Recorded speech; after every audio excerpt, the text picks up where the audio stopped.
అణసివేసే ధోరణిలో మన గేట్ పాస్ల విషయంలో కానీ మనకు వచ్చే అలవెన్స్ల విషయంలో కానీ నానా విధాలుగా మనల్ని ఇబ్బంది చేస్తున్నాయి. ఇటు మెడికల్ అన్ఫిట్ అని 60 సంవత్సరాలు నిండిన వాళ్ళని ఇప్పుడు మనకు గతంలో మనకు చదువు వచ్చినా చదువు రానప్పుడు అందాల కొద్ది వేసుకున్న కాంట్రాక్టర్లు ఉన్నారు.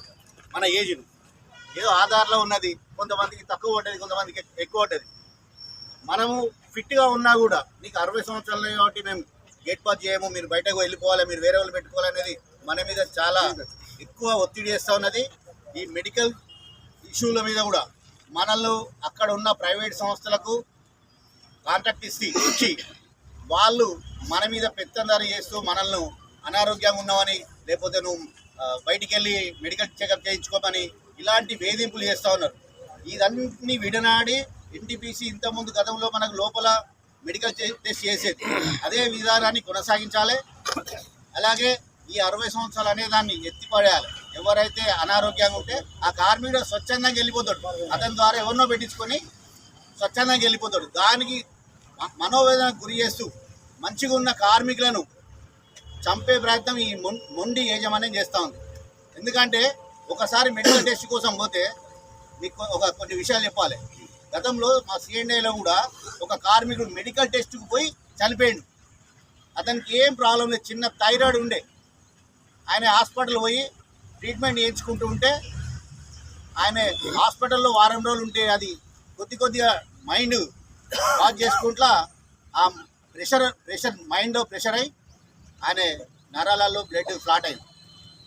దాంతో ఆయన చనిపోయాడు. అంటే ఇలాంటి మనకు తెలియని చాలా విషయాలు మన మీద ఇండివిజువల్గా కాంట్రాక్ట్ల ద్వారా కావచ్చు, కార్మికుల మీద కావచ్చు, డిపార్ట్మెంట్ వాళ్ళతో కావచ్చు, ఏదో ఒక రకంగా ప్రెషర్ పెట్టి మనల్ని తీసేయాలనే ధోరణిలోనే ఉన్నది. ఎందుకంటే మనకి ఎన్ని బెనిఫిట్స్ ఇస్తున్నాం కాబట్టి ఇదంతా తగ్గించాలి. వాళ్ళ క్రిమినల్ మైండ్ ఎట్లున్నదంటే ఇదంతా తగ్గించి కొత్త పెట్టుకున్నోనికి ఏమి ఇవ్వద్దు, ఒక 17.44 ప్లస్ బేసిక్ ఇవ్వాలనే కాన్సెప్ట్లో ఉన్నారు. దీన్ని మనం ముందు పోరాటం చేసి ఎదుర్కోకపోతే మనకు సీనియర్ కార్మికులకు ఫస్ట్ దెబ్బ వచ్చేది మనకే వస్తుంది. దీని మీద మనం చేసి పిలిపించినా కూడా స్వచ్ఛందంగా మనం ఆగాలి.